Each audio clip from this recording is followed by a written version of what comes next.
You are now listening to Wolf Sports Network, live from the University of West Georgia in Carrollton, now in Odyssey Station. Welcome to the Playbook. Now, it's a late night here in Carrollton, Georgia, the city of dreams. So sit back, relax. Actually, let's get hype. This is the Playbook. Diego Pavia and the Vanderbilt Commodores have not beat a ranked team at all this season. Rylan Zaborowski is incredible. I feel like we're the best team in the country personally. And I think this Michigan State team is poised for a deep run in March. I think they're probably going to win the Big Ten this year, to be honest with you. And we bring you the best in college sports, including our very own West Georgia Wolves. You mean to tell me these Wolves can't outscore by at least 1 point here at University Stadium? Michael, give me the Wolf head. And Brandon Dyer tries to defend his back-to-back titles in Who's That Campus Legend. This is the Playbook. Good evening, everybody, and welcome into another episode of the Playbook here in beautiful Carrollton, Georgia, the city of dreams.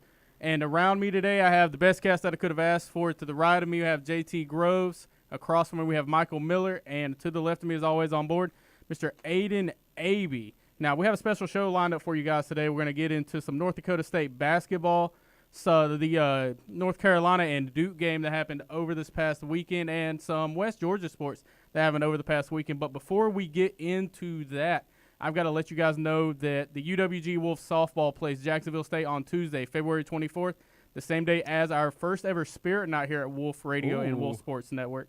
From 2 p.m. to 9 p.m. at the Maple Street Waffle House, you will have a chance to support our coverage of UWG athletics and beyond. Your scattered, smothered order will cover our needs to bring you the best sports coverage. So come join us Tuesday, February 24th from 2 p.m. to 9 p.m. at the Maple Street Waffle House. That's Tuesday, February 24th from 2 p.m. to 9 p.m. at the Maple Street Waffle House, right up the road from the campus. And now, you mentioned Carrollton, Georgia being the city of dreams. Yeah. I sometimes have dreams about Waffle House. That's an odd thing, I'm be honest with you. But also in that ad read, I mentioned hash browns, and I did want to pose the question because this is very controversial. Okay. How do you guys like your hash browns at Waffle House? I normally save my hash browns towards closer to the end. So I might put some ketchup on it if I'm feeling that way. If not, I take whatever syrup is left on my plate and I put them in the hash browns. I mix them up. Hold on. Hash browns and syrup. I need you to clarify this right now. Hash browns and syrup. If you put ketchup in hash not browns, not both. Okay. It depends how I'm feeling. If I want to eat one of them, if I want to eat my hash browns first, I'll put the ketchup on top and I'll eat them first. But if I save them closer to the end, they're getting tossed in the syrup. Michael, how about you? Like I'm scattered. I don't want them chunked though. I talked about this with Brandon earlier. Yeah, you are very against chunk. I'm not big on the chunk. But I kind of agree with JT. I put syrup on it sometimes. I'm not against that. There we go.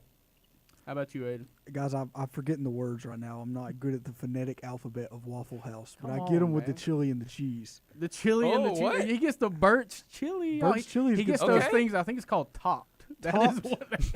what they call that. That's a big word. Not chunked though. You don't like the chunk though. When I go to the Waffle House, I'm getting topped every time. I get mine scattered, smothered, covered, and I get them chunked. That is Good stuff. how I get my hash browns at Waffle House. But that is enough talking about Waffle House, Aiden. Let's kick off this show. All right, everybody in here, are you ready for the kickoff?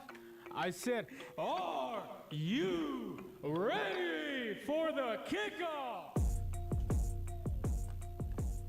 So if you missed some news that came out the other day about North Dakota State football, they will now be moving up to the FBS level of Division I football, joining the Mountain West Conference. Is it going to be this year? This year, 2026. They'll be joining Air Force, Hawaii, Nevada, San Jose State, New Mexico, UNLV, Wyoming, UTEP, and Northern Illinois, former MAC team over there in the Mountain West. How do you guys think that they're going to stack up in the Mountain West, and what do you guys think of the move? I really like it for North Dakota State. I mean, you're finally making that transition. You've been near the top of the FCS level for as long as I've been alive at this point.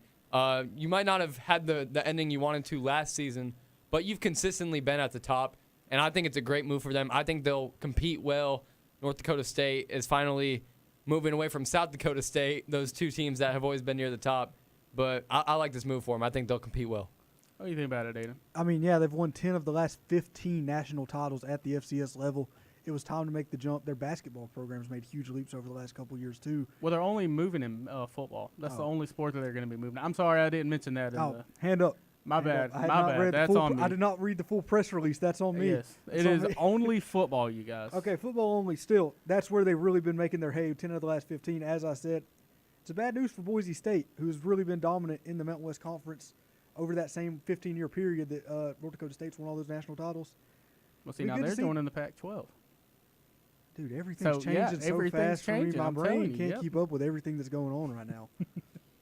Hey, Michael, what do you think about it? I'm pretty excited about it. I think it's good for North Dakota State because, like, kind of what JT was talking about, I think they're going to be pretty plug and play. Like, I don't think it's going to take a whole lot of time for them to get in and try and, like, get adjusted to moving up a level, especially with the money they're going to bring in. I think they're going to do it very well in the NIL department. I'm glad you brought up the money Pac-12 thing still in this. exists. Because now I think with them clicked in being my at the FBS level, they can get a lot of donors and sponsors to come in, give them a whole lot of money.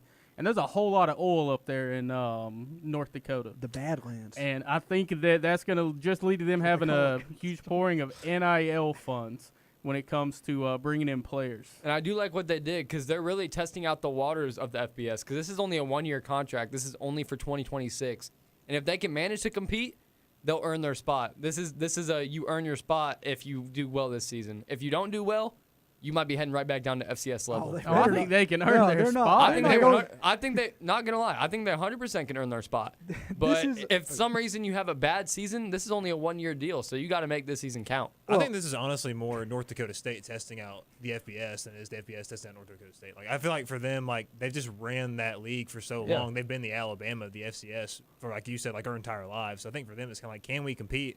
And, like, can we compete enough? Like, can we go in there and win the Mountain West in year one? If not, they may go back and want to go back and win championships again. For me, my question was, why did it take so long? Why did it take so long for you to finally make the jump up? Well, I'll tell you why it took so long. It's because this cost $17 million for this jump up to happen. $5 million to They make the got transition oil money. from Dude, if FCS. Texas Tech has showed us anything, is that oil money can buy you a good team. Well, now NIL's there, and they can raise that $17 million a little more easily. $12 million to the Mountain West to join, $5 million to the NCAA to go from FCS to FBS. That's what's held them back. It's not going to be a one-year tester. You ain't spending $17 million yeah. on one season. At the I think FBS they level. obviously stay there. I think they can compete really well within the Mountain West, too. I don't think there's a huge powerhouse out there. Maybe UNLV might wind up giving them a good shot at it. But I think that I doubt it. I'm going to be honest with you. I think North Dakota State may win the Mountain West this upcoming year. Yeah, Their first first year year in FBS. So we Is mentioned there- a whole lot of changing around earlier in college football, and there's been a whole lot of players transferring to other places. And we're going to go around and mention some of our top transfers that we have on the board for us. We're going to start with Mr. Michael Miller. Who is your biggest transfer? My biggest transfer for this upcoming season, I think it's going to be Darian Mensah at Miami. Because of the fact that, look, you've got a situation in which Miami, that's been what they've done the last 2 years. Cam Ward coming from Washington State, you got Carson Beck coming in. They rely on the quarterback situation to go in the portal, forget quarterbacks, don't go out of high school. I think Darian Mensah is one of the best quarterbacks in the country. It's just people don't know him too well because he's a dude. Miami paid a lot of money for him, giving him a condo down there. So see how that works out for him. But I think he's the biggest addition to one of these teams in the portal. So do you think this is the 100%. type of move that Miami needs to make to win their first ACC championship game? I don't know if they can win an ACC championship game. They've been in there for longer than I've been alive and never won the thing. So I don't know if that's gonna change it. They can I go- think it could definitely be the game changer. I mean, you had Carson Beck this past year. Obviously, he's going to the draft. But I mean, now you got a guy who I think could even be better than Carson Beck was in Miami this season. I think very easily could be better. I mean, he stayed in the ACC. I think Darian Mensah is a great quarterback, and I think that if you really have him in that Miami offense, a team that just made it almost the entire way, they just lost in the championship game. You're going on a tough team. You're going on a good team. They have a great defense. There's a great team built around them. You have weapons. I think this is a great fit for Darian Mensah, and I think Miami has a decent shot to win the ACC this year. I think that this was a move that Miami made clearly to say we're not going to just be a one-and-done team. We're going to just bring in a veteran quarterback, and we're going to get this thing done again next season. JT, who is your top transfer going into next season? So I want to talk about a different quarterback that's making a move into the SEC. I want to talk about Byron Brown. This guy was a beast last year at South Florida. I know we were big on South Florida all last semester on the Playbook. But he's making the move to Auburn, and last season his stats were great, 3,100 passing yards, another 1,000 on the ground, 28-7 touchdown interception ratio, and another 14 rushing touchdowns on the ground, 42 total touchdowns. Going into this Auburn offense that you're going to be playing better competition. But at the same time, you played so well in a weaker Power 5 school that now you're going to the top of the top. And I think he's more than capable of having a great season with Auburn. Their offense is a spread-based offense. He's going to be able to roll out of the pocket. He's going to be able to find his guys open. Auburn, of course, has some solid weapons. Not the best weapons, but they have good weapons. It's just a tough conference. But I think Byron Brown can definitely find a way to succeed. I do think there's a whole lot of good quarterbacks transferring in this class. But the people that catch the balls from the quarterback don't get enough love. And I'm going to go on a 2-for-1 here. Keep it in the same school, same position. I'm going to go two guys that Arizona State picked up, two receivers. And Omarion Miller from Colorado, 45 catches, 808 yards, 8 touchdowns last season. And Reed Harris, 39 catches, 673 yards, and 5 touchdowns for the Boston College Eagles last year. Reed Harris, 6'5", so he's a big physical guy that you're going to be looking for with a deep threat and maybe kind of like a fade guy in the end zone if you're looking for something like that. Omarion Miller, 6'2", but he's a pretty fast guy. So you're getting you're getting two guys. One of them's good at going up and actually like catching the ball, winning 50-50 balls, and you're getting a speed guy who can try and use the speed to get open downfield. Two big playmakers. That's going to help new quarterback Cameron Dyer after Sam Levitt wound up leaving him for LSU in the offseason. And I think that's what they needed to do to really solidify themselves and send a message to Texas Tech, BYU, and Utah and say, hey, we're going to stick around and we're going to try and win this thing. Aiden, who is your top transfer? I'm going to go with a quarterback who's got some big shoes to fill, Mr. Josh Hoover, coming into Indiana from TCU. I like it. He's a guy who's had a lot of production at TCU quietly over the last 2 years. Over 3,500 yards, 27 touchdowns, 29 touchdowns over the last 2 years. Had some struggles turning the ball over, but he's had to air the ball out because they're losing every single game. It's not a problem he's going to have at Indiana. He's going to be able to have more control of the offense. He's going into an offense that's built to win. He's got weapons everywhere. I just trust Kurt Signetti to have him prepared to win a bunch of football games. A year ago I said Fernando Mendoza was the most impactful transfer. I think Josh Hoover's going to have a similar impact on Indiana this season. I like the strategy, taking the incoming transfer quarterbacks going into Indiana. And I think that Kurt Signetti is going to have continued success over there, and I think that Josh Hoover might be the guy to do it. But I'm done with speculating about sports that are going to happen later on this year. Let's talk about some sports that are going on now. Hey, how about them Wolves? Let's talk about some West Georgia Wolves. You guys, it was an absolutely just a loaded weekend here in Carrollton. We had our men's basketball team playing, our women's basketball playing both on Saturday. And throughout the whole entire weekend, there was 6 softball games played up here at the softball field. And the first thing that I'm going to get into is the women's game against North Florida. UWG wins this game 75-68, and they were coming off a loss to Eastern Kentucky, number 1 team in the ASUN, and they really needed a good rebound game against this. And a question that I asked myself a lot watching this women's basketball game is what's going to happen when Jasmine Jones has an off night, because that's normally their go-to scorer in it. She wound up going 2 for 12 with 8 points. And it turns out West Georgia wins basketball games even when Jasmine Jones has bad nights. And it was Sydney Talbert, Asia Donald, Destiny Jones all stepping up for the Wolves in this one. Talbert finishes with 18 points, Donald 17 points, and Destiny Jones going with 14 points, 10 rebounds, getting her a nice double-double in that one. And if you want to catch more of the women's games this week, we are going to be at home Wednesday against Northern Alabama at 6:30. It's going to be me and Orlando Odom on the call for WSN Wolf Sports Network, and they're going to be on the road Saturday against Austin Peay at 2 p.m. But I did mention the men's basketball team had a game on Saturday as well. They sure did, and they played against the Jacksonville Dolphins, and we came out with the win 87-73. The big key in this game was our rebounding. We out-rebounded them 40-31. We only limited ourselves to 8 turnovers in this total game, and the fouls was also a big key to this game. Jacksonville was a scrappy team. 29 fouls in this game compared to UWG's 18. overall, I feel like that's what truly led to their downfall. But some of our scoring leaders, of course, Shelton Williams-Dryden leading the ASUN right now in points per game with 24. Josh Smith off the bench put up 20. Javar Daniel, 18. KG, Colton Griffin putting up 14 as well. Both Javar Daniel and Shelton Williams-Dryden also both hit double digits in rebounding. I mentioned that rebounding was a big key to it. Both of those guys had double-doubles on the night. So overall, just a great team basketball game, and we came out with the win. All right. And then moving on, we had 6 softball games that happened over this past weekend for the Wolves. And Aiden, what stuck out to you about these softball games? Yeah, a brutal opening weekend for this pitching staff at West Georgia, both in workload and performance. 3 11-run allowed games, and one game of scoring 11 runs. So it was a heavy offensive weekend for all teams involved, which I think makes sense given playing 6 games in 3 days. Yeah. In the first weekend of the year where those arms aren't ready to go. See, I get you're excited to start the season, but having 6 games in 3 days, I don't think it's the way to really do it and really get the hopes up on this softball team. Yeah, I mean, day 3, you go in there and you got a 10 a.m. first pitch against Drexel, your 5th game in 3 days. That's just a brutal way to start the season. I can't.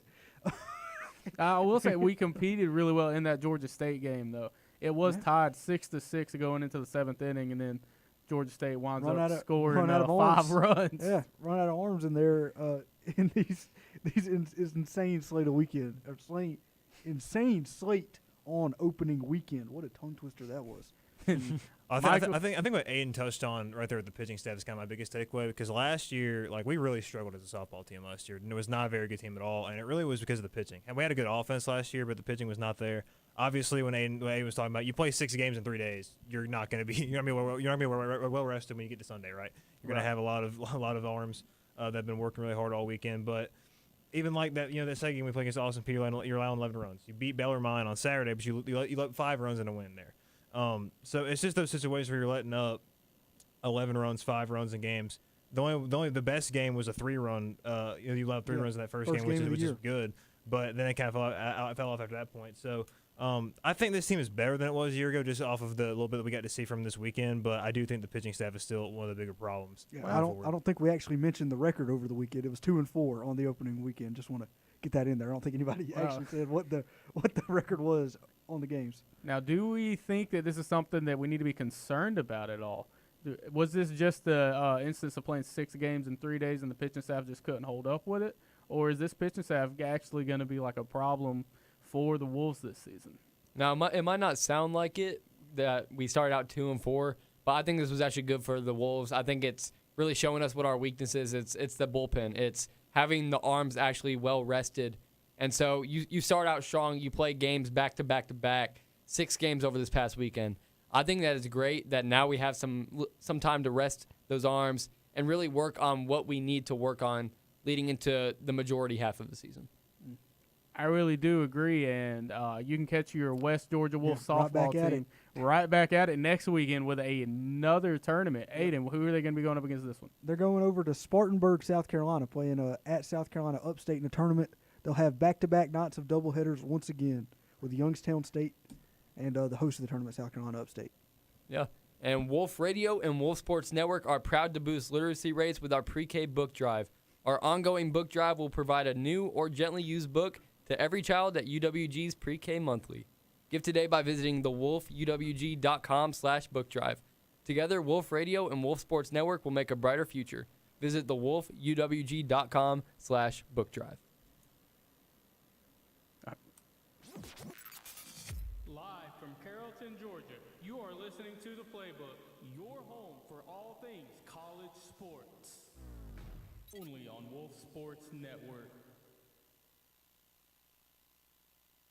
Tune in to Wolf Sports Network throughout the week to hear the very best in UWG sports coverage. Catch live shows, score updates, and breaking news all week long. But sometimes seeing really is believing. And now you can watch your favorite Wolf Sports Network shows live on YouTube. Follow at Wolf Sports Network on YouTube as we bring you into the studio with your favorite shows and personalities. Wolf Sports Network. The Wolves play here.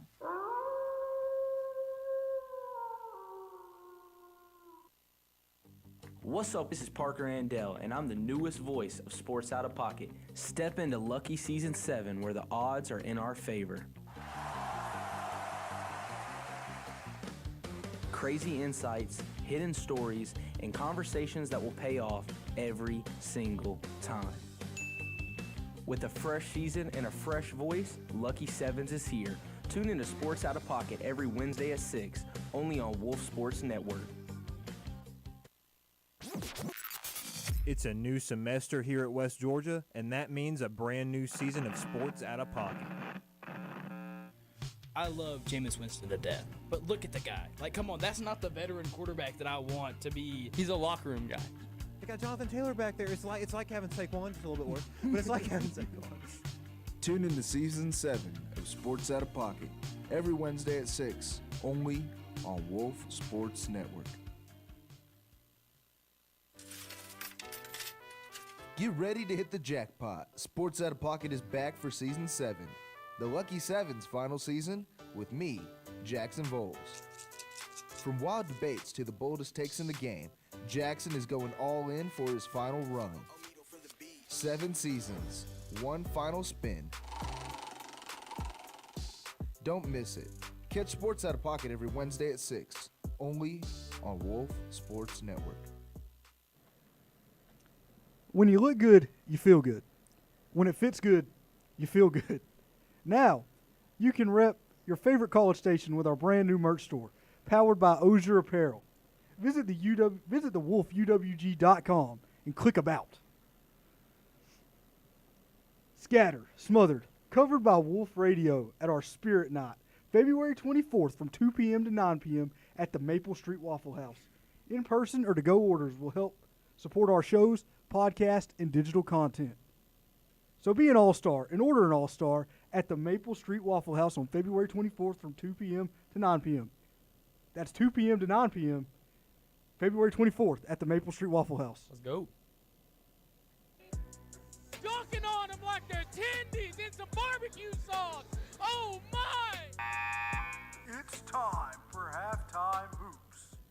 So, as much as I like to talk about our West Georgia Wolves basketball games here in Carrollton, I do like to talk about the national college basketball scene. And over the past week, we've had some really good games. Michael, get us started here. Yeah, I want to talk about Oklahoma and Vanderbilt. As you know, I love the SEC, so got to start with them. What a game. 92-91, the final 1-point win. A big win for Oklahoma. They were on a 9-game losing streak going into that one. So, big win for them, obviously. Vanderbilt kind of reminds me of Florida from last year a little bit in the way they've played because they're kind of streaky. I felt like Florida last year when they played their best game. I said this I think it was on SportsBet I said this. I felt like whenever Florida played their best game, they were the best team in the country. But they weren't consistent. And I feel like with Vanderbilt, they're not an inconsistent team, but they don't play to the best of their ability every single night. And I feel like when we do see their best and they play the best of their ability, they can beat anybody in the country. But when you saw last night or a couple nights ago against Oklahoma, it's just not there. It's not the best team in the country. What you're seeing, Xavier Brown led Oklahoma in scoring with 20 points this game. But then you look over at Vanderbilt, and Tyler Chandler still had 37 points in this game, and it just wasn't enough for Vanderbilt to get the win. So I still think Vanderbilt's one of the best teams in the country, but this is one of those situations where, kind of like Florida last year, you have those games you watch Florida play, and you're like, are they really for real? Because in this situation, they just haven't played their best basketball. See, I will admit, last week I did say I thought Vanderbilt was the best team in the SEC in college basketball. And I think that might be wrong after that game. I think that I'm leaning more towards Florida, sticking with what you said last week, Michael. Yeah, as much as it is awesome to have like a star player on your team, if he needs to put up 37 points and you still lose the game, that's not something that you should be okay with. I think Oklahoma, they played an overall team game. They had 6 players score over 10 points on their team. They played team basketball. Vanderbilt just did not do the same, and that's what led to the downfall. And now, Aiden, what was your biggest matchup of the past weekend? Well, the biggest matchup of the past weekend was undoubtedly this Kansas and Texas Tech matchup down in scenic Lubbock, Texas. Kansas got the win 64-61. We saw Darren Peterson lead the Jayhawks with 19 points. LaJuan Watts for Texas Tech had 19, and kind of an absent game for J.T. Toppin, not one of his finest moments. It was a classic Texas Tech game. They're going to drag you into a low-scoring, grinded-out basketball game. Every starter for both teams played over 30 minutes. Nobody had more than 20 points. Both benches scored. Like Texas Tech's bench had 11. Kansas's had 2 the whole game. This is what the Big 12 is about right now in their conference schedule. These are really tournament-style games where you're playing short benches. Everybody's playing nearly the entire game, and they're really grinding out. And, I mean, this leads Kansas into they're playing Murderer's Row right now. They've got Arizona. They're playing Arizona currently. They've got Arizona again before the month ends. They've got Houston again before the month ends. This has been a crazy schedule for Kansas. Performing pretty well against it right now. We'll see how that Arizona game pans out. And what about you, JT? Yeah, so my game that I want to talk about is I'm actually very sad about. I'm a big Gonzaga guy, and they got upset by Portland for the first time in 15 years. And the Zags in this game only shot 40% from the field compared to Portland's 60. Unbelievable performance out of Portland. They played a great basketball game, out-rebounded the Zags 32-27, but the Zags only shot 10 for 30. They shot 30 threes in this game, and they hit 10 for 30. Now, their next matchup, not their next matchup, but a big matchup that Gonzaga has coming up, they need to rebound, and Santa Clara is that matchup that I'm looking forward to. It's on Valentine's Day, so that'll be next, Next Saturday. Next Saturday, this next weekend. And so it's a big matchup coming up for Gonzaga. Santa Clara is currently leading the West Coast Conference, conference schedule-wise and conference standings-wise. So if Gonzaga wants to prove that they are truly the better team, the best team in the West Coast Conference, you got to bounce back and you have to make a statement against a team like Santa Clara currently leading the conference. So what went wrong for Gonzaga in that game, and how can they really fix it moving forward with the schedule they have? I think it's that shot percentage. I mean, they only shot 40%, as I mentioned, and shooting 33% from the three-point line doesn't sound bad, but when you realize that they continue to shoot 30 three-pointers, it's just not something that you should be doing. If you can't hit those threes, stop trying to go for them. I'm sorry, you're trying to get your confidence back, and you thought you could do it against a team like Portland, but you got to understand when a game actually becomes a game. And I feel like they looked over Portland. They're probably looking forward to the Santa Clara game, and they skipped over the fact that Portland's actually a solid basketball team, and they got it done. Guys, I think this might be the first time we've gone all around and not talked about the Big Ten at all. Because I'm going to move over into the ACC to talk about my game from the past weekend. It's going to be Duke, North Carolina, who I would argue is the greatest college rivalry. Not in basketball. Not in just basketball. I think full on. I think you include football. Whoa. I feel like Duke, North Carolina is the biggest rivalry in college sports. No, that's an awful That's not a horrible take at all. Ohio State, Michigan. Have you seen how much they hate these guys? Have you seen how much Ohio State, Michigan and Ohio State is a fight every single game they play? Okay. At least 3 fights. You have every not single game seen they the play. forums of Duke and North Carolina fans going at it. I guess buddy. I haven't, but that's insane. For basketball, I'd agree with you, but I can't agree with you for all sports. I can't. Texas, Oklahoma. Great gymnastic matchup every year. There we go. I don't know anything about gymnastics. I'm not going to hold you to it. I'll take your word for it. If you're going to talk every sport combined, you got to know every sport combined. I am going to say you was going to talk about some wrestling. Oh, you want to hear college wrestling? I'm not allowed to talk about college wrestling usually, but this is a huge weekend. Massive matchup. Number 1, Penn State goes into Columbus, Ohio to face number 2, Ohio State. What's going to happen? Penn State's going to win big. Penn State beats everybody big in college wrestling, and that's why we don't ever talk about it, because Penn State's won the last 13 national championships. They're a ball rolling down the hill for everybody. You can't stop them. But tune into that. It'll be a fun time. It's always a fun time watching these. They get hot for them up there in Columbus, Ohio, up there in State College, Pennsylvania. That's a rivalry that there's some hatred on forums for. You want to talk about forums? So we're going to go back to that Duke and North Carolina game. Hey, shout out Aiden for Duke. ball knowledge. So I'm going to read you off some of these stats from the game, and I'm going to ask you guys who you think won this game. It was Duke led by 13 points at one time. They had 9 more rebounds, 14 more points in the paint, 1 less 3 made, and a higher free throw percentage than North Carolina. And North Carolina never led for a second of the game. Who do you guys think won the game? It would sound if they didn't lead for a second of the game, it has to be Duke mathematically. Yes. Absolutely not. North Carolina held the lead for 0.4 seconds. when it was a three-pointer made by Seth Trimble, putting the Tar Heels up 71-68 with, again, 0.4 seconds left in the game. Technically didn't lead for a second of the game. I'll go on my technicality on that one. Only 0.4 of one. It was Cam Boozer leading the way for Duke, 24 points, 11 rebounds. Dame Sarr, 13 points, 6 rebounds, and Isaiah Evans, 11 points, 2 assists. And on the North Carolina side of this, it was Caleb Wilson, 23 points, 4 rebounds. Seth Trimble, who I mentioned earlier, 16 points and 2 rebounds. And Henry Vessar, 13 points, 11 rebounds for the big man down there. And I think UNC won this game by Duke playing undisciplined basketball. Very uncharacteristic of Duke to just play selfish basketball. I think Coach K would never. You are absolutely right on that one. And as 15 personal fouls on Duke, UNC makes 11 of their 14 free throws, and Duke shot just 6 free throws in this game. Maybe the refs were playing undisciplined basketball. Hey. Ooh. That's a good point. Don't find me, please. The forums were talking a whole lot about that disparity in free throw shots. But, again, it was UNC just kind of capitalizing on Duke mistakes. And I'm going to be honest with you guys. I went into this game thinking if Duke wins this game, they're for sure going to win the ACC.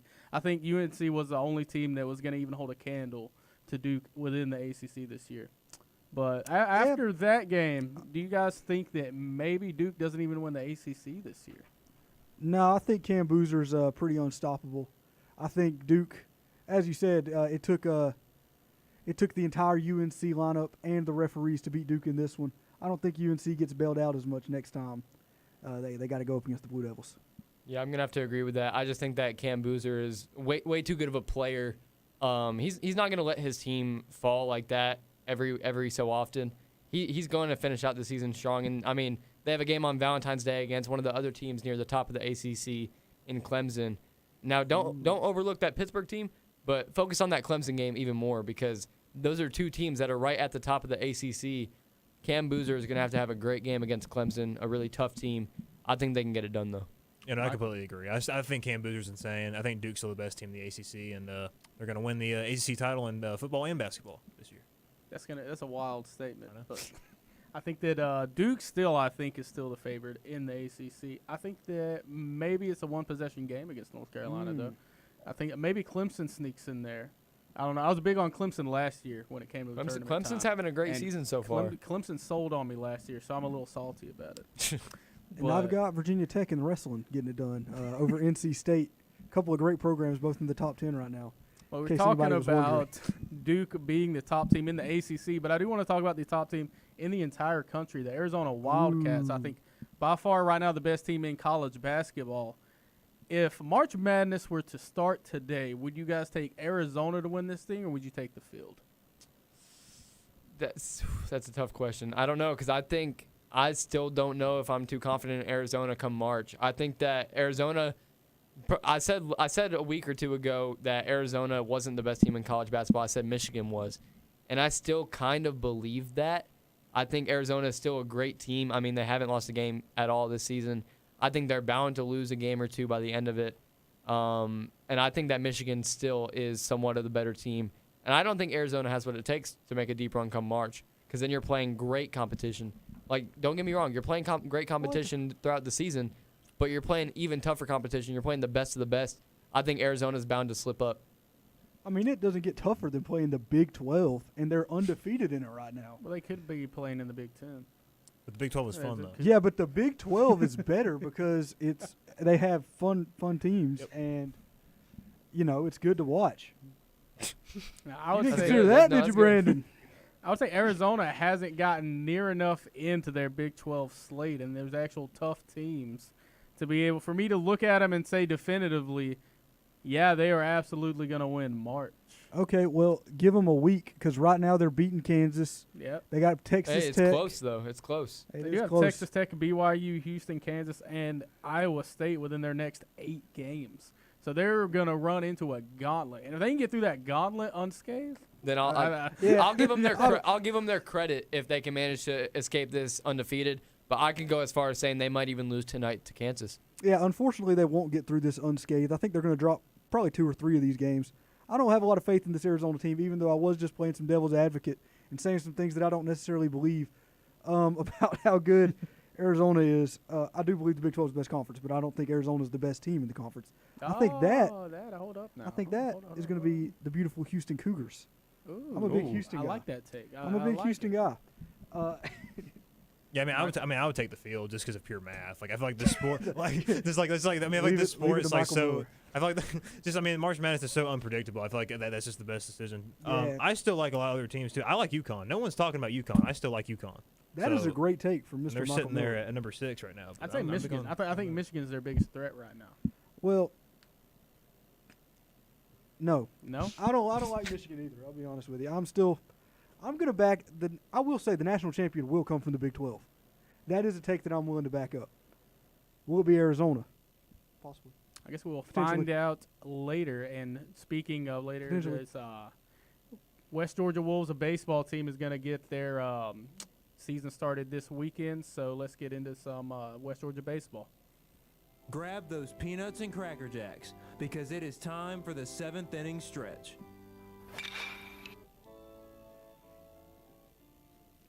A West Georgia baseball team does get their season started 4 games this weekend against the Central Michigan Chippewas. A single game on Friday, a doubleheader on Saturday, and then a game on Sunday. Michael, what are you looking for from this West Georgia team this year? I'm looking for improvement in this pitching staff. Last year, kind of like the softball team, pitching was the problem. Now, the thing about with the starting rotation for West Georgia baseball last year, and we had pitching coach Dominic Murgo on Sports Out of Pocket. I believe we're going to hear an audio clip from him here in a minute. Yeah. He talked a lot about throwing strikes because that was really the biggest issue in the pitching staff last year was walking a lot of guys. You want your strike percentage to be around 70%, and they worked really hard on that all offseason, and Dominic Murgo said that they got to that point on Sports Out of Pocket, which is good. They were very under that last year throughout the season, which is a big problem. But I want to highlight Luke Ridley. We got a transfer coming in, and he's been around. He's been to several different schools. He was at Polk State Junior College for a while, and while he was there, he had a 4.3 ERA, 4 saves, and a 3.1 record. All right. So I like what we saw there. Now he did end up going to Old Dominion, struggled at the higher level. Old Dominion had a 14 ERA up there, so it was not well, not, look, not he's the not best. going to be playing the tough competition. Exactly, that's what I'm saying. That's what we're saying. There. So you bring that down a little bit, and obviously, me and Aiden talked about it, last week on the show that when the ERAs are inflated in college, right? A 4.3 in college baseball, kind of like a 2 or 3 ERA in the MLB. So. Had success at a lower level. I'm looking forward to him having some success here, coming down a level from Old Dominion and change of scenery. But I'm very excited about him just to bolster that pitching rotation. I'm glad you mentioned that interview with Mr. Dominic Murgo from the West Georgia staff. And let's play that sound bit for us. So this fall, I landed about five arms, 4 JUCO players and 1 high school arm. And with that, you look at their on-the-field play, you look at how they do, how they handle themselves, but then you talk to them. And like I talk about my guys, being real, I'm a realist, and I want guys that are true to themselves. So in the conversation you have with them, you learn about them, you hear what they got to say, but kind of off the bat if this guy is a part of like the West Georgia kind of way family, and it's pretty cool. So Aiden, what do you think about that sound bit right there? Yeah, so who are some of the players that you're looking forward to this season on the West Georgia Wolves, Aiden? I want to talk about a duo of transfers that we got coming in from Pasco Hernando State College. We brought in Fano Cruz in the infield. Hit .322 with a .452 on base percentage. I think he'll be really good at the top of the lineup for West Georgia this year. We brought in one of his teammates, Anthony Cole. Batted .301, 48 RBIs, 17 doubles, and 6 homers over last year. I'm excited to see what they can do. I think they'll slot into this lineup very nicely. Now, JT and Michael, you guys are both on Sports Out of Pocket. I know you guys talked to him a little bit about what you think the West Georgia Wolves are going to be able to do this season. Where do you guys see the Wolves stack up? So last season we didn't end too hot. We ended on a 20-31 record, and I think going into this season we'll hit somewhere on the 25 to 30 win mark. I mean, we still have a lot of returning pitchers. Guys like Brian Gomez, Evie Quiles, and, of course, Maverick Torres as well. We have those guys that are great at pitching, and, of course, we've mentioned guys before that are great in the batting order. We got Brady McDevitt. We have we got other guys, I promise you. But we got other guys that are not coming to my mind right now. Bowman. Bowman, yes. But we got those guys that are good in the batting order. But getting to talk to the coach, the pitching coach, was a great time to be able to hear what he had to say. And I like how he mentioned he's an honest guy. He likes being straightforward. He's going to tell you what you need to work on. And I think that it's really going to help out with this pitching rotation heading into this season. Now, Michael, where do you see the Wolves at this season? I think what Dominic Murgo said on Out of Pocket was very true. He told us that if we get what we need from our pitching staff, this team's going to win 30 games. And it's very true because last year we just didn't get that. That walk rate was very high, like I talked about. If we can throw strikes, which, again, like he talked about, gotten up to 70% strike rate, which is what you want to be around. So if we can do that, this offense is very good. It was good last year. Got a lot of returning pieces. Brady McDevitt coming back, Bowman coming back, but you also have all the transfers that, like Aiden was talking about, bolstering up this lineup. So the offense is definitely going to be there. It's about the pitching staff. And before we go into this ad break, we got to talk about drinking responsibly. College students who binge drink alcohol at least 3 times per week were roughly 6 times more likely to perform poorly on a test or project because of drinking. Dream City Brewing Company, Wolf Sports Network, and Wolf Radio proudly remind you to drink responsibly. Students 21 and over should drink responsibly in an environment that discourages overindulging. Faculty won't take hangovers as excuses. You're listening to The Playbook, your home for college sports. On Wolf Sports Network.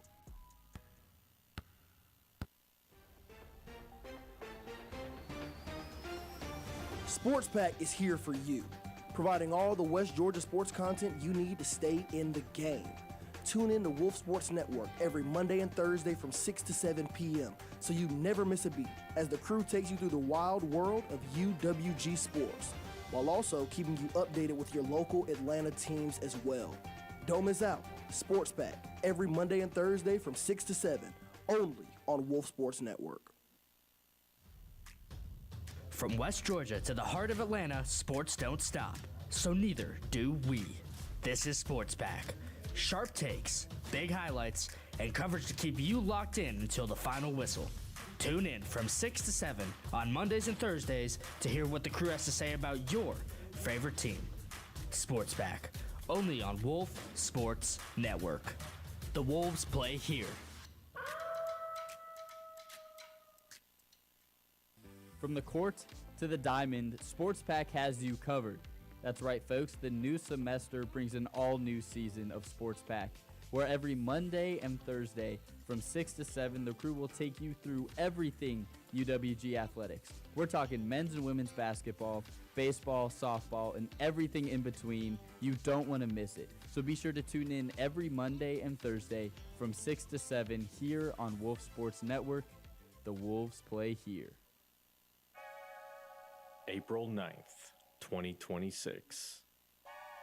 Wolfstock, the event of the year. Bring your friends and family out for fun games, prizes, and most importantly, good music from local artists. But why trust me? Because my name is Bliss, and I'll be performing at Wolfstock 2026, and I hope to see you there. Wolf Sports Network. The Wolves play here. Wolf Radio and Wolf Sports Network are proud to boost literacy rates with our pre-K book drive. Our ongoing book drive will provide a new or gently used book to every child at UWG's Pre-K Monthly. Give today by visiting thewolfuwg.com/book drive. Together, Wolf Radio and Wolf Sports Network will make a better future. Visit thewolfuwg.com/book drive. And while it's good to read books, there's a pretty good place to read them, and that's at Waffle House. So UWG Wolves softball plays Jack State on Tuesday, February 24th, the same day as our Spirit Night. From 2 p.m. to 9 p.m. at the Maple Street Waffle House, you will have a chance to support our coverage of UWG athletics and beyond. Your scattered, smothered order will cover our needs to bring you the best sports coverage. So come join us Tuesday, February 24th from 2 p.m. to 9 p.m. at the Maple Street Waffle House. That's Tuesday, February 24th from 2 p.m. to 9 p.m. at the Maple Street Waffle House. Get you an all-star special. Eeny, meeny, miny, mo. Playbook picks. That is right, ladies and gentlemen. It is time for Playbook Picks, where we make our picks for the next week coming up. And we have a really good week. It's pretty spread out for you guys. And we were talking about the Big Ten a little bit earlier in the show today, and that's where we're going to start. A 7 o'clock game tomorrow between the Purdue Boilermakers traveling to Lincoln to take on the Nebraska Cornhuskers. Aiden, who do you have in this one? I'm going to go with Nebraska in this game. They've hit a rough stretch over the last week. They dropped 2 games, one to Michigan and one to Illinois at home. But I think they get back on track against this Purdue team. They've been really good the rest of the year. I don't want to give up on them just because of the bad week in this tough schedule they've had in the Big Ten. Michael. I agree with Aiden. They're getting back home. Games in Lincoln. I think they're a better basketball team than Purdue. Give me Nebraska. I think Purdue is going to get this one done. I think Braden Smith is a great guy, great player as well. I think that Purdue is the better basketball team in this one. I think that they're going to bounce back. They're currently bouncing back. They had a great losing streak, and then they start coming back. They have 2 straight wins now. I think they can keep that going tomorrow night against Nebraska. They did pick up a few quality losses within that losing streak. They did. Quality losses mean a lot. Fletcher Lawyer and Try Kaufman are 2 of the guys on Purdue's basketball team that I'm really looking at that's going to be a big key to the game. JT mentioned him earlier, Braden Smith. I think that might be one of the best trios in college basketball right now, if not the best, combining for 40 points per game between the 3 of them. And listen, Nebraska's a Cinderella team this year. I think that if there's a college basketball team that you're looking at and you're like, oh, okay, I really want them to win March Madness just because I want a Cinderella team to win it, it is Nebraska. They have the team basketball aspect over there. They have a really good shot at something magical this season. They haven't won a tournament game since 1995. But I think they get a win tomorrow. I think they're going to get a win over the Purdue Boilermakers, get a huge victory there. Well, we're forgetting something important about this Nebraska team, something that we need to root for them for. They got a win over West Georgia. We need to make that loss even more quality to get us up in the rankings a little more. And moving on to the women's side of things, 6:30 on Thursday, it's going to be the UCLA Bruins traveling to East Lansing, Michigan to take on the Michigan State Spartans. Aiden, who do you have in that one? In this one, I'm going to go with UCLA. I think they're in that S tier of women's basketball teams this season, along with UConn and along with South Carolina. This Michigan State team's very good. Specifically, Kennedy Blair reminds me of a little bit of a woman, Draymond Green, a fellow Michigan State player. She's averaging 13 points, 7 rebounds, 5 assists, shooting, gets it done on all aspects of the game. I like that. I completely agree with Aiden. I think there's about 2 or 3 teams in the women's basketball right now that are kind of separating themselves. I think South Carolina and UCLA are 2 of those teams. And I think Michigan State's a good basketball team too, but I just think UCLA is on a little bit of a different tier. Yeah, you bet that I'm taking UCLA, and that's a little bit of a pun on Lauren Bett's name. I think that UCLA is, like Aiden said, one of the best teams in college basketball. I think that might very well be the best team in college basketball in on the women's side of things. Yeah, give me UCLA in this one. I think that if you want to watch a high-scoring basketball game during the week this week, this is the game for you. Michigan State averaging 85.3 points per game this season, put them at 8th in the entire women's college basketball standings in that. But they're allowing 63, and that is 150th. So not good at particularly stopping their opponents from scoring with the basketball. Going to lead to a whole lot of points in this one. UCLA outscoring opponents by 22 points this season. Laura Betts leads the Bruins in points and rebounds.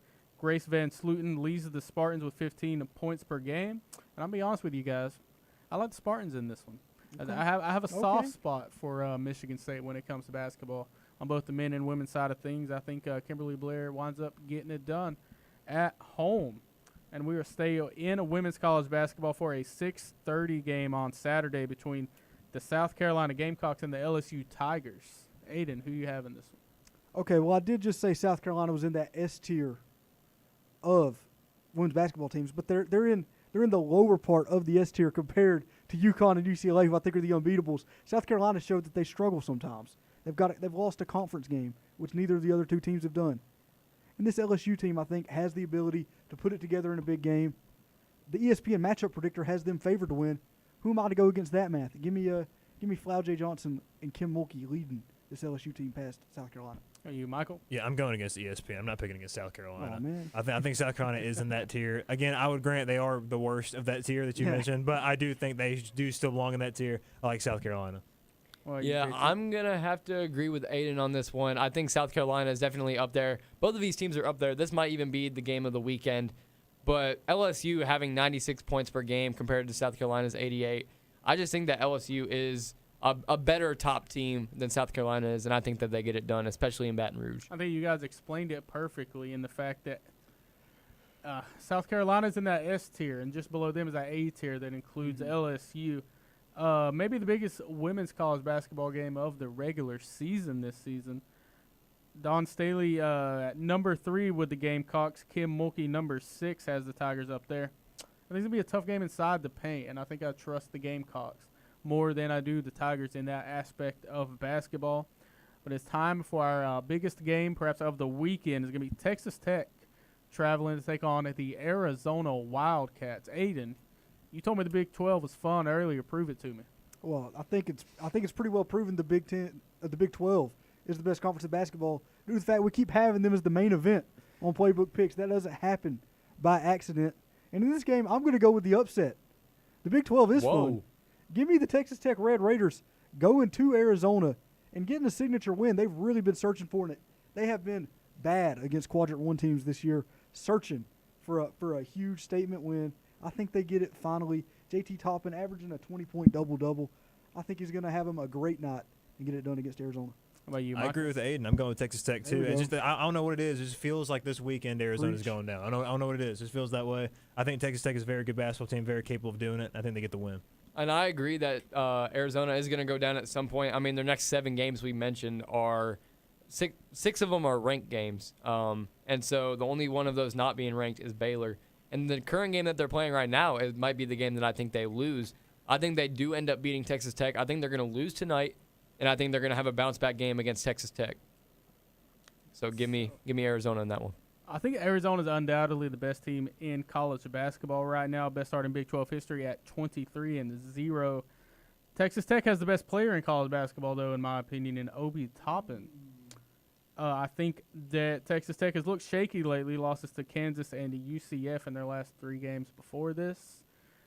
And I think Obi Toppin responds in a huge way. It has a 30-point game against the Arizona Wildcats. Hey, get your There's own going to take, be man. a time right there near at the buzzer. Obi Toppin's going to make a turnaround jump shot. See, there you go. Now It's you're going to cut the lead down to probably about 25 and give me the Arizona Wildcats. Get them the win in that game. All right. Oh, and it's needless to say, all of these guys are in search of trying to become campus legends, though. Reggie Bush, Johnny Manziel, Jimmer Fredette, Christian Leitner. What do these guys have in common? All these players know what it's like to be a campus legend. That is right. It is time for our signature segment of our show. Who's that campus legend? Aiden, who do you have for us today? I can't tell you that, but I can tell you that he went to the University of South Carolina. I have to lock it in right now. Ooh. There's a lot of players that this guy I'm not could locking be. in. Yeah. Hold on, I made eye contact with everybody else. JT, you got to soothe me. Sorry. Thank you. I'm making eye contact with you. All right. What's our next hint? He played wide receiver. Wide receiver, South Carolina. I've got a few names, but I don't. I don't feel confident in it. You don't win this thing without taking risks. Okay, sometimes. Brandon's locking in for 4. Yeah. Oh. All right. Go ahead and give us that next hint. Okay. Okay, Brandon stopped writing, so now I really can. Yep. He was drafted 36th overall in the 2019 NFL Draft. Ooh. Locking in. Michael's locking in. I can. He knows it because he had a big game against Georgia. I cannot. Good whiff of Sharpie. It's not operating. Hold on.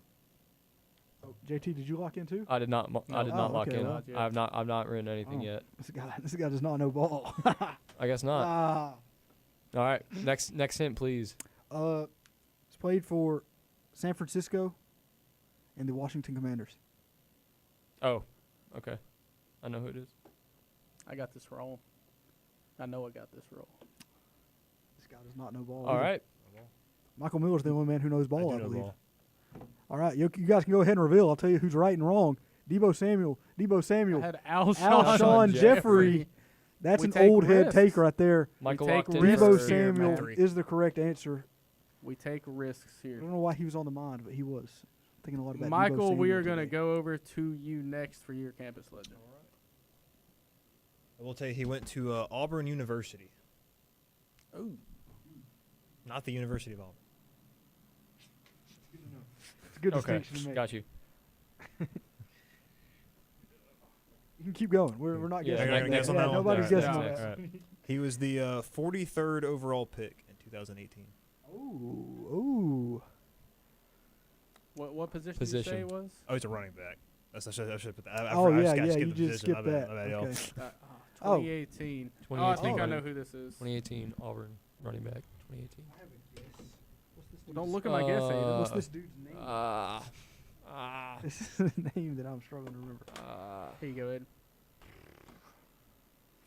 Okay, keep going. I don't got it. I You don't got got it, JT? No. Okay. I don't know. Draft years next. Or like years Yeah, played. go ahead and give me Years the years played. played. Yes. He only played 4 years, from 2018 to 2021. Well, I thought he got drafted in 2019. Or No, 2019. I meant 2018. 2019. Okay. So 2019 and 2021? Look No, at he, this no, he guy. was drafted in 2018. No, I said that earlier. Drafted in Drafted in 2018. 2018. Yeah, 43rd pick Played- 2018. So he played he played from 2018 18 to 21. 18 to 21. I don't know. I'm Short gonna need that career last hint. I'm gonna lock in my guess. I don't think this is right. Actually, now that I Aiden's think locking about in it for 2 two? seconds. Ooh. And then Give it to pass me. the marker. Over to you. All right. Bill. That's Give me that. actually Give me a that pretty last good hint. guess. Give me that I last like hint. that guess. He played for the Lions, the Eagles, and the 49ers. I like my guess a whole lot more. I can't remember who I remember your guy playing. I do not remember his name, unfortunately. I'm gonna write this. I don't think Your this guy is is right. the guy in between my guy and Tank Bigsby, but I don't remember his name. Oh wait. Oh. That would be correct, though. Yeah, I know. You're I know. right. Yeah. They're gonna see. I'm the gonna name lock here. this I'm in. gonna- I'm gonna be really I'm mad when I gonna see say, this because I don't think this is man. right. I'm All right. locked in. Flip the boards. No. Carry on, Johnson. Carry on Brandon got Johnson. it. I could not remember that Carry name to on. save my life, so I had to write down Mr. Cameron Ortiz Payne. Carry Matt on, Johnson. What? Matt Why were Breida you is looking an at me like insane that, fool. JT? I was thinking Keyshawn Johnson. Way back in the day, USC guy.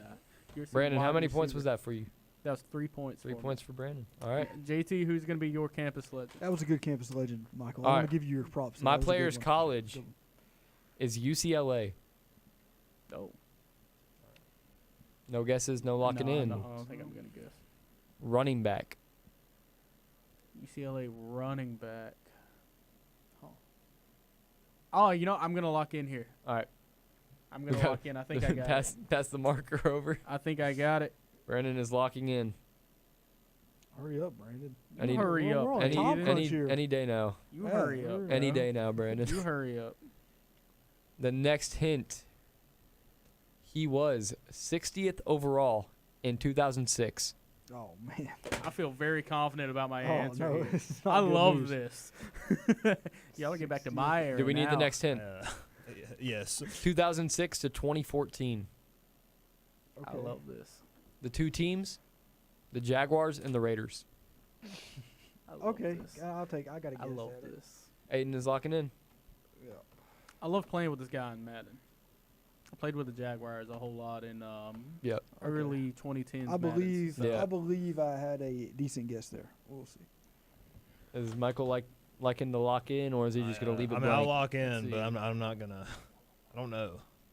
I know about Ooh. one Jaguars running back from this era, so we're gonna hope it was. There we go. All right. Flip them boards. Maurice Jones. It's always Drake right May. answer. Drake May. Shout out Drake Michael May. wrote Drake May. It is Maurice Jones-Drew. All right. Aiden getting a point there. I got two, Brandon. man. Wait, no, I got one. Wait. Brandon got. I told you the teams. Oh, you're right. Hey, good point. And Brandon That's a good I call. got 4 points out of that. got 4 points on that UCLA one. running back. All right, I'm going to start off with went to Miami, and I'm assuming nobody's going to guess on that one, so I'm going to go to a wide receiver. I'm not gonna guess on that either. I'm not guessing on that All one. right, 57th pick in the 2006 draft. Gracious. We've 2006 draft was loaded. Y'all went 3 picks What is apart going from on, each guys? other in the 2006 All draft. I don't know. Next. Played from 2006 to 2016. Oh, long career. I don't know if he went to Miami. Or not. I don't got it. I'm tempted to go with something. Nah, he No. didn't retire that early. You can keep going. Keep going. Teams he played for was the Bears, Falcons, Ravens, and Seahawks. What? Oh no, y'all. Can somebody pass me? The Falcons. Can I get Falcons, past the marker? I've got to Bears, guess. Falcons, Ravens, Seahawks. Come on, guys. Bears, Falcons, Ravens, Seahawks. I've got to guess that I am not confident in. I'm going to lock one in, too. I'm not confident in it. I'm going to lock it in. Okay. Bears, Falcons, Ravens. Very much known Seahawks. for his time at the Bears before he came to the Falcons. Bears. He had a pretty long career over there with the Chicago Bears. Did he? Okay. I don't think I'm right. I can't believe you guys don't know who this is. I think I might, but I'm not 100% sure. I have a couple of names that I was going between. Settled on one. It might be the other one. I had 2 names, not a bunch of names. I had 2. I was gonna write down a guess, but I know it's wrong. Yeah, I'm not. I can't. I don't have a You're guess. not gonna guess? No. This would be the greatest. Oh, flip the boards. The Oh, greatest kick it's returner of Devin all Hester. time, Mr. Devin Hester. My names were Harry Douglas and Lavernius Coles that I was going between. So you guys, that is going to be all for us tonight on the Playbook. We hope you guys enjoyed it and stay tuned next week.